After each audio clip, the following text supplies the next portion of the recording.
Maya had been looking forward to her 25th birthday for months. She worked long hours at a small marketing company downtown, saving every penny to throw herself the perfect celebration. Her apartment was tiny, her bank account even smaller, but she had big dreams and an even bigger heart.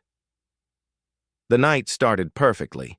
Maya wore her favorite black dress, the one she had been saving for a special occasion. Her friends gathered at Romano's, an upscale restaurant she could barely afford, but it was her birthday after all.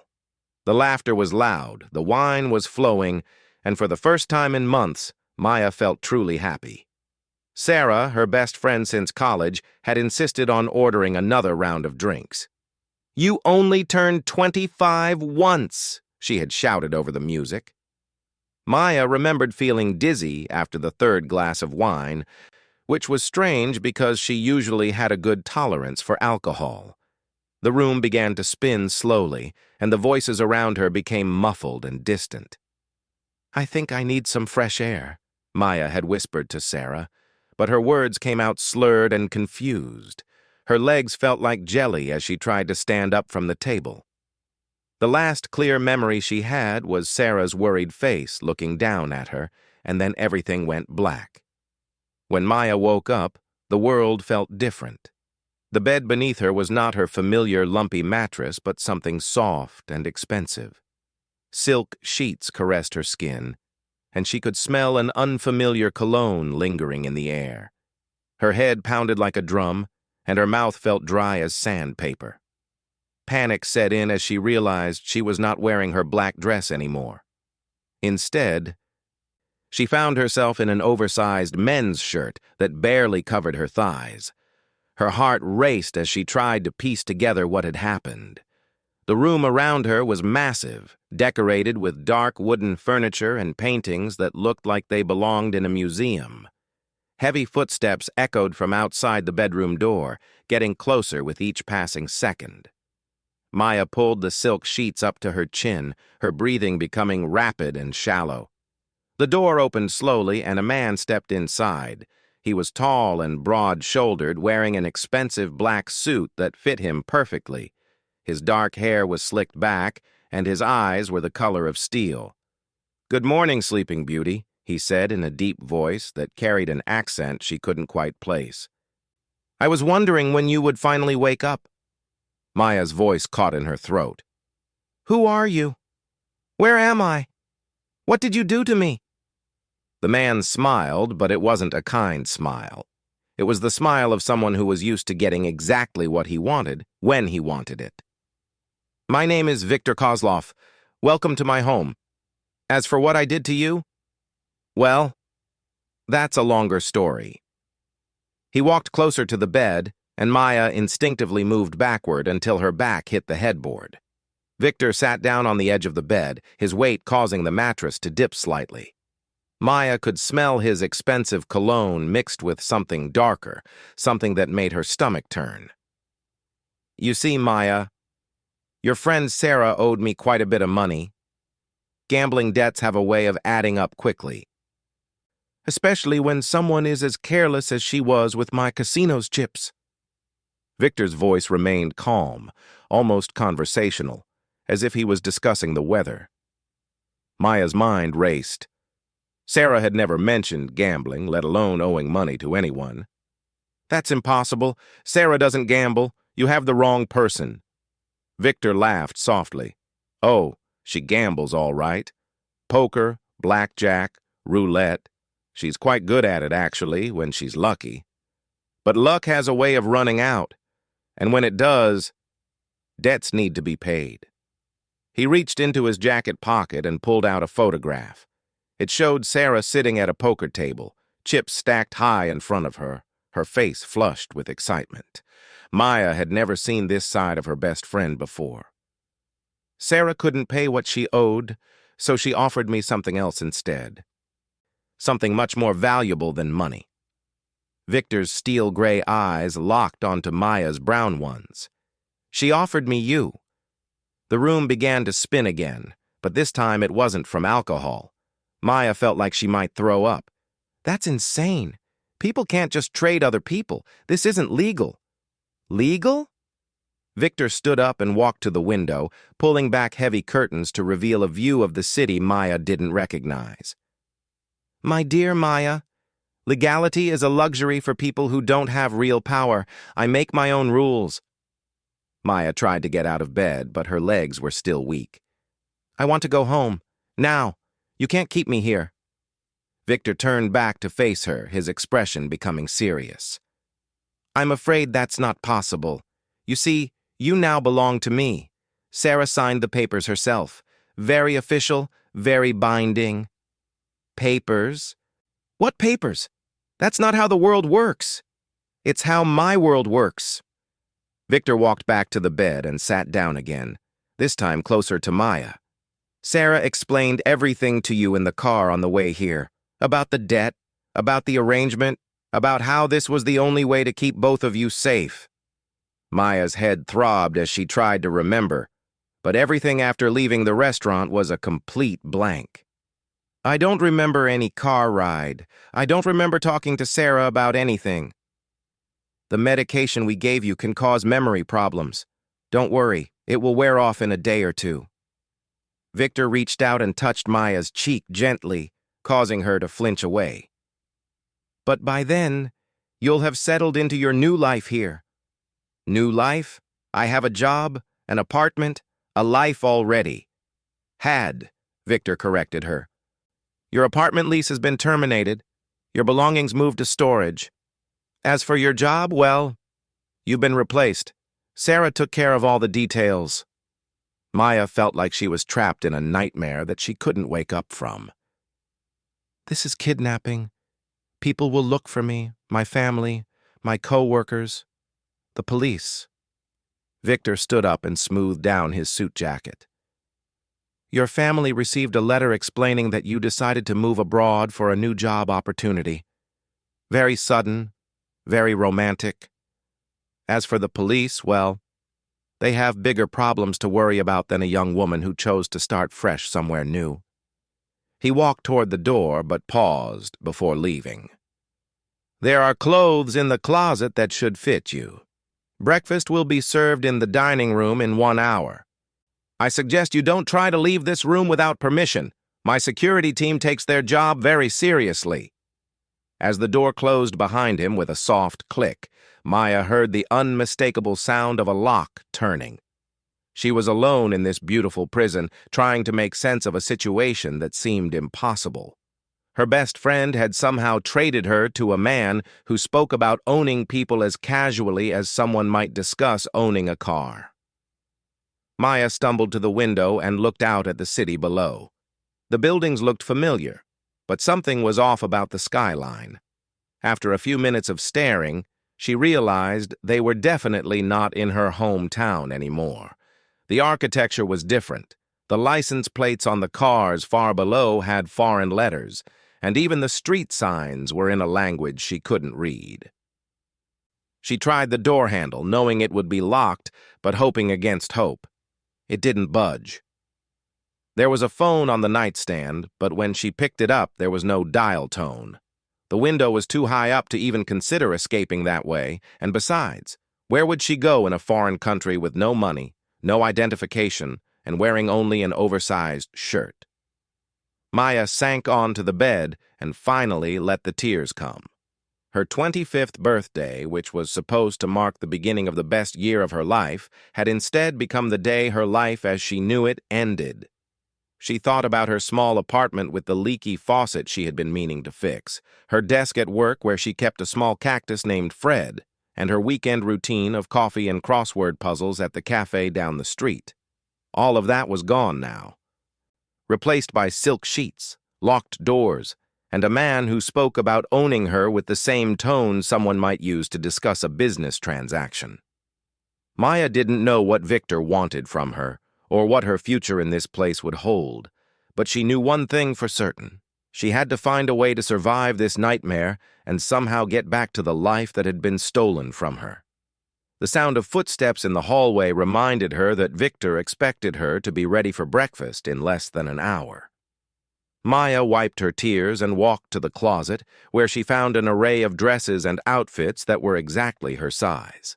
Everything was expensive and beautiful, but wearing them felt like putting on a costume for a role she never auditioned for.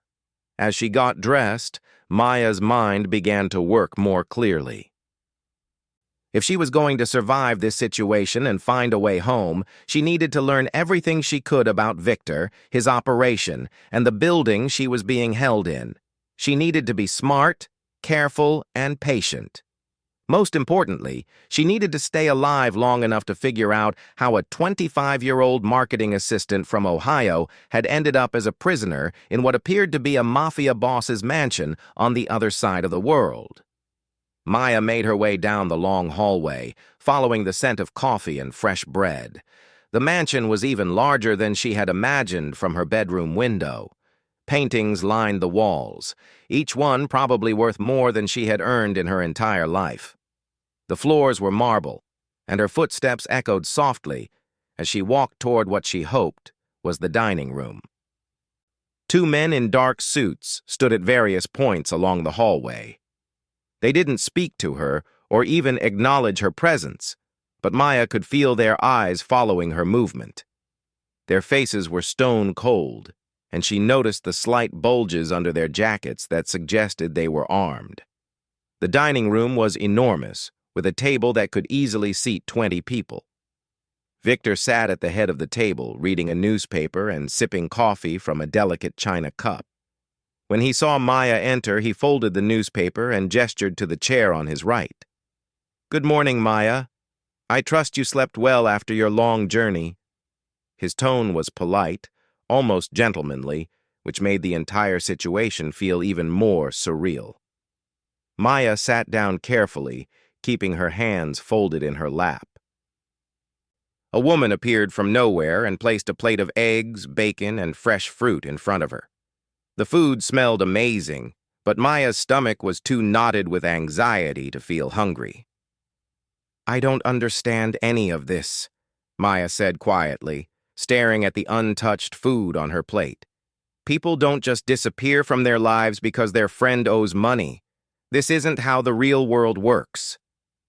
Victor cut into his eggs with precision, taking a small bite before responding. "The real world, as you call it, has many different layers. Most people live on the surface, following rules they believe apply to everyone. But underneath that surface, there are other rules, older rules that govern how real power operates. You're talking about crime, about illegal activities. I'm talking about business, Maya. The kind of business that has existed for centuries, long before governments decided what should be legal and what shouldn't be." Victor reached for a piece of toast and spread butter on it carefully. "My family has been in this business for 4 generations. We provide services that people need, protection that governments can't offer, and solutions to problems that regular law enforcement won't touch." Maya finally took a small bite of eggs, realizing she needed to keep her strength up if she was going to find a way out of this situation. "And what does any of that have to do with me?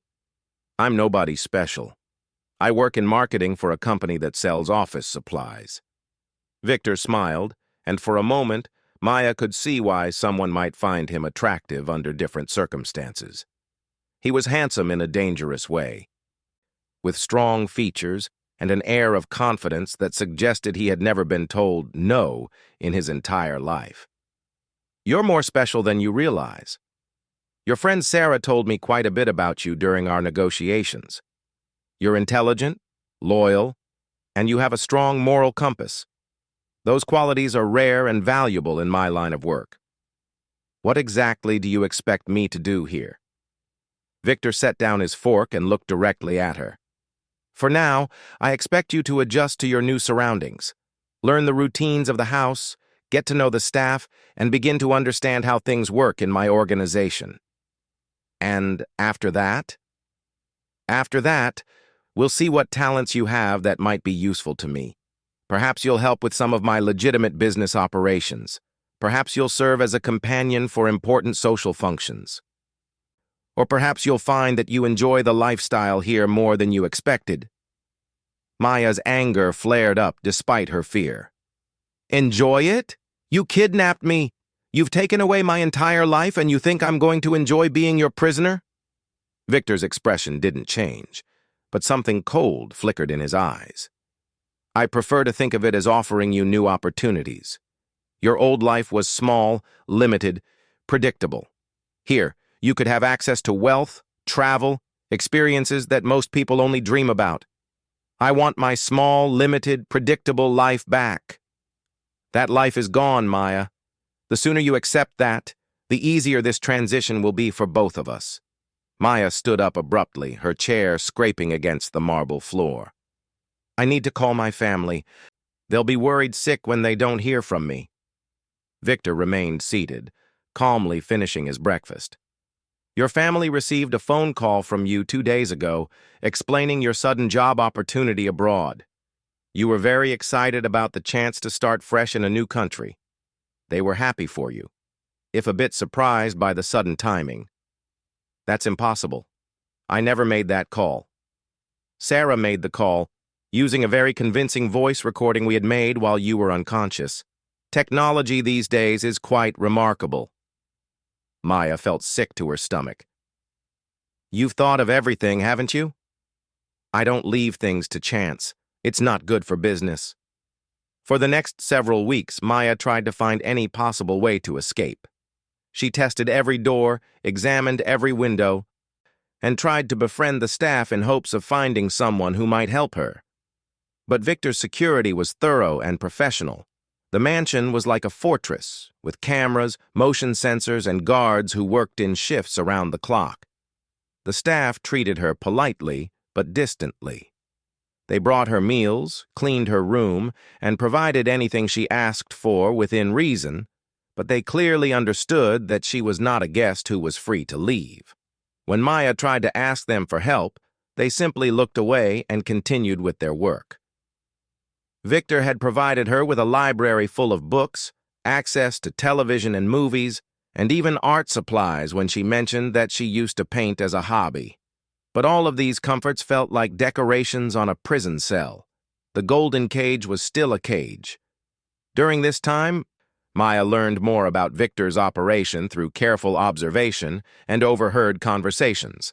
He ran what appeared to be a complex international business with both legitimate and illegitimate components. There were shipping companies, restaurants, construction firms, and import-export operations that served as fronts for money laundering, smuggling, and other criminal activities. Victor himself was more complicated than Maya had initially thought. He was clearly ruthless when it came to business, but he also had a code of honor that seemed to govern his personal behavior. He never raised his voice to the staff. He was generous with bonuses and time off for employees with family emergencies, and he seemed to genuinely care about the well-being of people under his protection. But Maya never forgot, not even for a moment, that she was there against her will. One evening, about a month after her arrival, Victor invited her to join him for dinner in a smaller, more intimate dining room. The table was set with candles and flowers, and soft music played in the background. It felt disturbingly like a romantic dinner. "You've been here for several weeks now," Victor said as they ate dinner prepared by his personal chef. "How are you settling in?" Maya chose her words carefully. "The accommodations are comfortable, but I still don't understand what you want from me long term." "I want you to be happy here, Maya. I want you to see this place as your home, and me as someone who cares about your well-being." "That's difficult when I'm not free to leave." Victor poured himself a glass of wine and offered one to Maya, who declined. "Freedom is relative. You're free from financial worry, free from the stress of a job you didn't particularly enjoy, free from the limitations of your old life. Isn't that worth something?" "Not if it comes at the cost of choice. I want to choose my own life, make my own decisions, even if they're mistakes." "What if I told you that in time you would have more choices? That as you prove yourself trustworthy, the boundaries of your world here could expand?" Maya looked at him carefully, trying to read his expression. "What kind of choices?" "The choice to travel with me on business trips. The choice to take on meaningful work that uses your skills and intelligence. The choice to have a real role in my organization instead of just being a prisoner. And if I prove untrustworthy? Victor's smile faded slightly. Then the boundaries would contract accordingly. I'm offering you a path toward a life of significance and comfort, Maya. But I need to know that you're willing to walk down that path with me.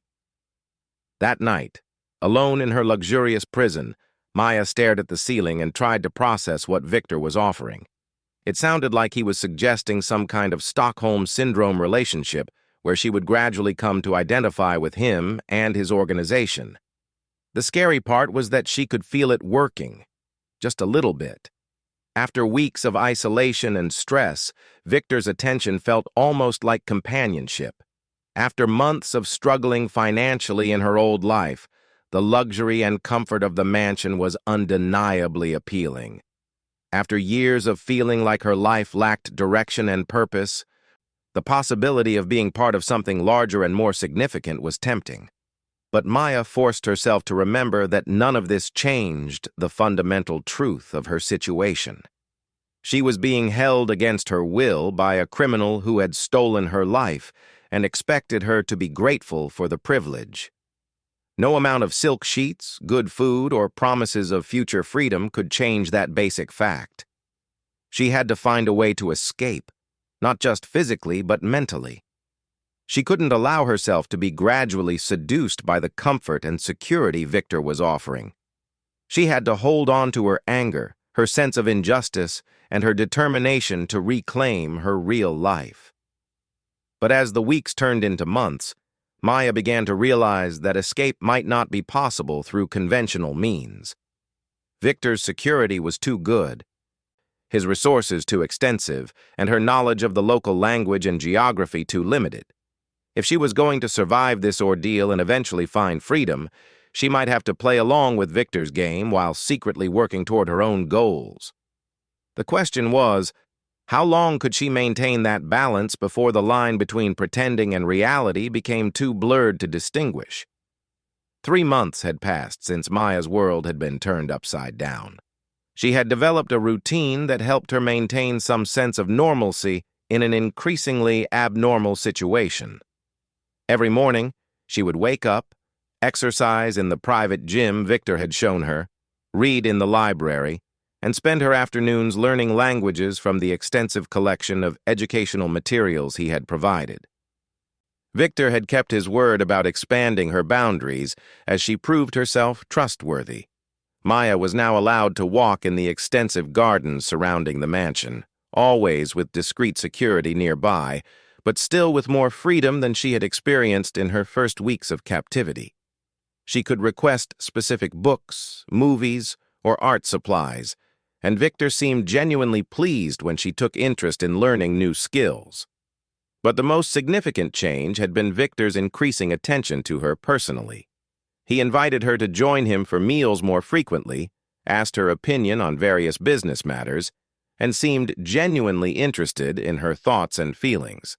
Maya found herself looking forward to these conversations despite herself, which frightened her more than any direct threat could have. One evening, Victor asked Maya to join him in his private office. The room was impressive, with floor-to-ceiling bookshelves, a massive desk made of dark wood, and several expensive paintings that Maya suspected had been acquired through questionable means. Victor sat behind his desk, reviewing documents and occasionally making phone calls in languages Maya couldn't understand.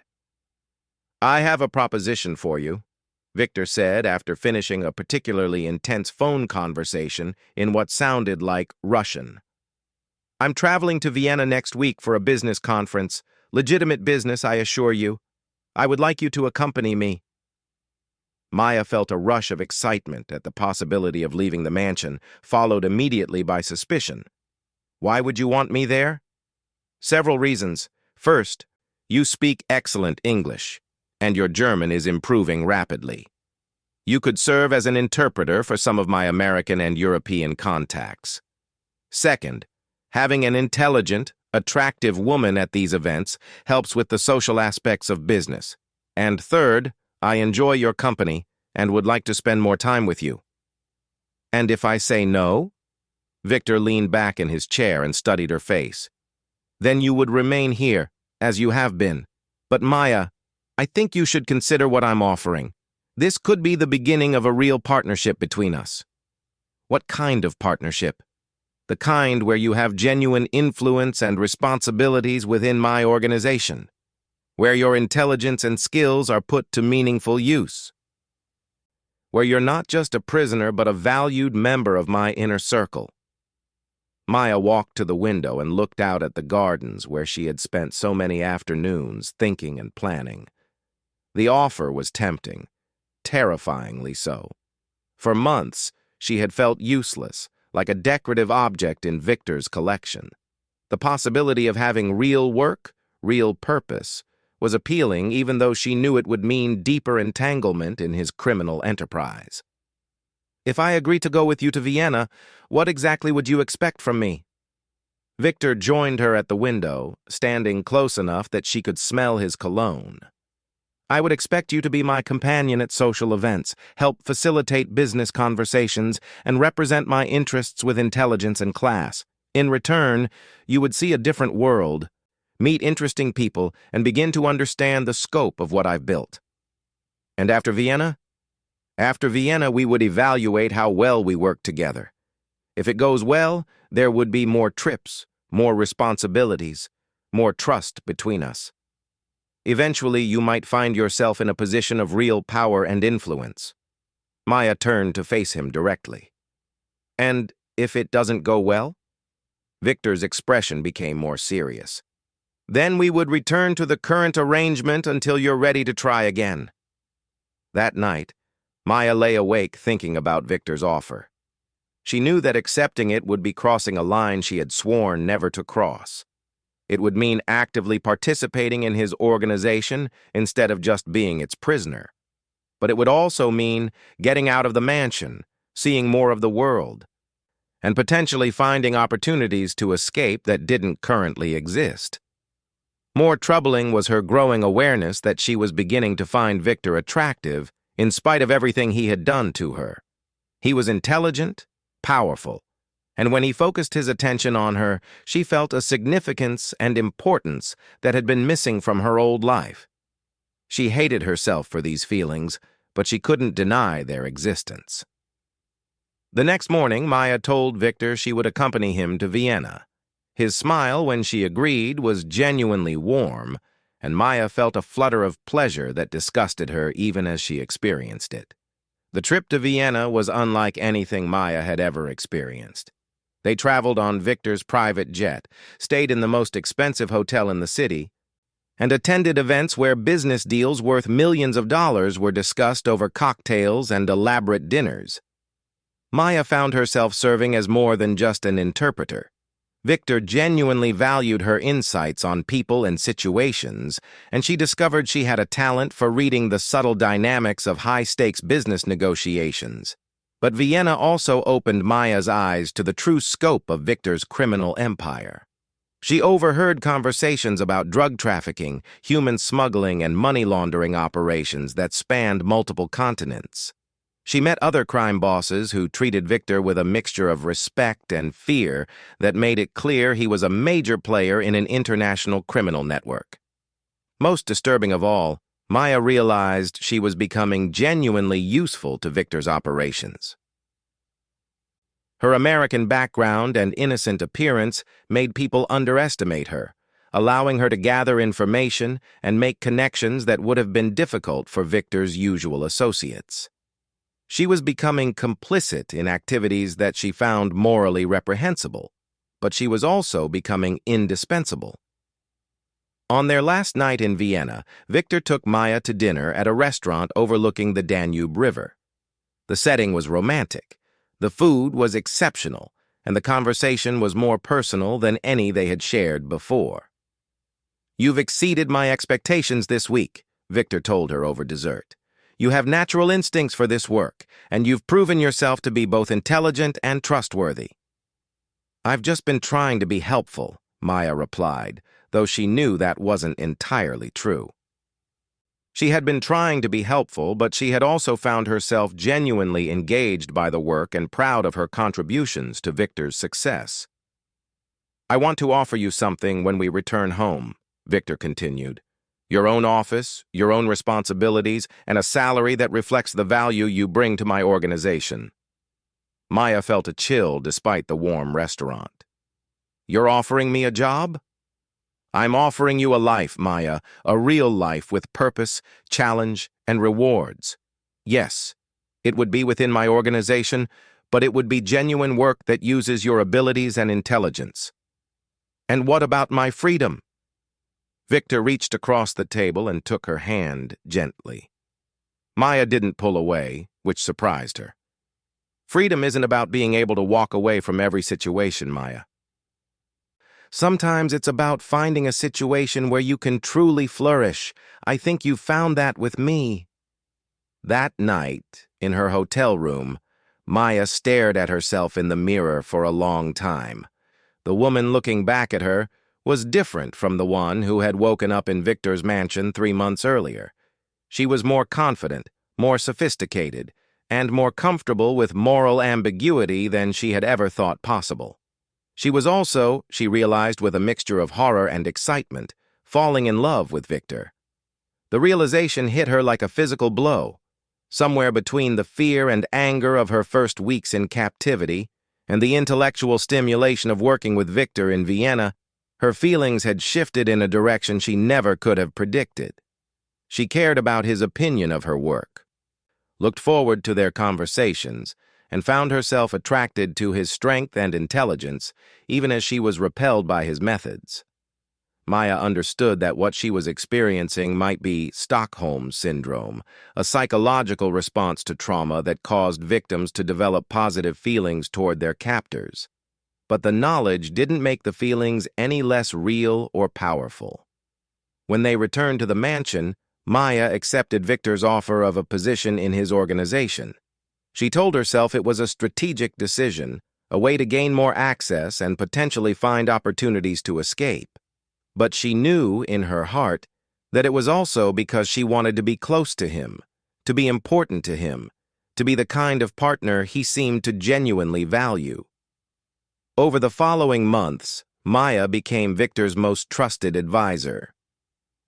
She helped plan operations, managed relationships with business partners, and even participated in strategic decisions about the future direction of his empire. She was given her own apartment within the mansion compound, her own office, and a level of authority that amazed even her. But with power came knowledge, and with knowledge came complicity. Maya knew about murders that Victor ordered, about families destroyed by his drug operations, about women trafficked through his networks. She tried to convince herself that she was gathering evidence for some future opportunity to bring him down, but she knew she was really just finding ways to rationalize her participation in activities she once would have found unforgivable. One night, almost a year after her arrival, Victor came to her apartment. They had dinner together frequently, but he had never visited her private space before. Maya felt nervous as she opened the door, unsure what his presence there meant. "I have something for you," Victor said, producing a small velvet box from his jacket pocket. Maya's heart raced as she opened it to find a beautiful diamond necklace. It was elegant and expensive, the kind of jewelry she had only seen in magazines during her old life. "It's beautiful," she whispered, meaning it.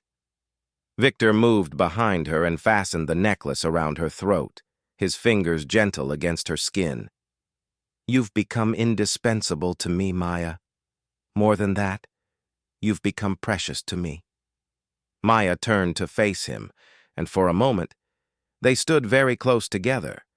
She could feel the warmth of his body, smell his familiar cologne, and see something vulnerable in his eyes that she had never noticed before. "Victor," she began, but he silenced her by placing a finger gently against her lips. "I know this situation began badly between us. I know I took choices away from you that should never be taken from anyone, but I also know that what we've built together is real and valuable. I want you to choose to stay with me, not because you have to, but because you want to." Maya felt tears starting to form in her eyes. How can I trust that the choice is real when I don't know what would happen if I chose to leave? Victor stepped back and walked to the window, looking out at the gardens where Maya had spent so many afternoons planning her escape. "There's a car in the garage with keys in it, and your passport in the glove compartment. Your old identification, not the false papers we created for travel. There's also $50,000 in cash and a credit card in your real name with no limit." Maya stared at him in shock. "What are you saying?" "I'm saying you can leave, Maya. Tonight, if you want to. You can drive away from here and return to your old life, or start a completely new one anywhere in the world. I won't stop you, and I won't follow you." "Why would you do that?" Victor turned back to her, and Maya could see that he was struggling with emotions he rarely allowed himself to show. "Because I realized that keeping you here against your will was destroying the very thing I value most about you. Your strength, your moral compass, your ability to challenge me and make me better than I would be on my own. I can't have those things if you're here only because you're afraid to leave." Maya walked slowly to where Victor stood by the window. "And if I choose to stay? Then you stay as my equal, my partner, and eventually, if you'll have me, my wife. Not because you're my prisoner, but because you choose to build a life with me despite everything that's happened between us." Maya looked out at the gardens where she had planned her escape for so many months. The irony wasn't lost on her that now, when she finally had the freedom to leave, she wasn't sure she wanted to take it. The woman she had become during her time with Victor was someone she barely recognized, but she was also someone she wasn't entirely sure she wanted to abandon. "I need time to think," she said finally. Victor nodded and moved toward the door. "Take all the time you need. The car will be there whenever you're ready to use it, whether that's to drive away from here forever or just to go into the city for dinner." After he left, Maya sat in her apartment for hours, staring at the diamond necklace in her hands and trying to understand how she had arrived at this moment. A year ago, she had been a struggling marketing assistant whose biggest worry was whether she could afford both groceries and rent in the same month. Now she was being offered a choice between freedom and partnership with one of the most powerful criminals in Europe. The smart choice, the moral choice, was obvious. She should take the car and drive as far away as possible. She should return to her old life or start a new one, free from the corruption and violence that surrounded Victor's world. She should choose safety, normalcy, and the chance to rebuild her identity as someone other than a crime boss's lover. But as Maya held the diamond necklace up to the light, watching it sparkle in the lamplight, she realized that the choice might not be as simple as she wanted it to be. The woman who could walk away from this life was not the same woman who had been brought here against her will. That woman was gone, replaced by someone stronger, more complicated, and more comfortable with moral ambiguity. The question wasn't whether she could leave. The question was whether the person she had become could live with either choice she made.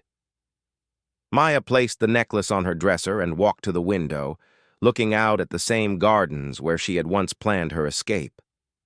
Tomorrow, she would have to decide not just where she wanted to live, but who she wanted to be. The girl who had been kidnapped on her 25th birthday, or the woman who had learned that sometimes the most dangerous prison is one you never want to leave.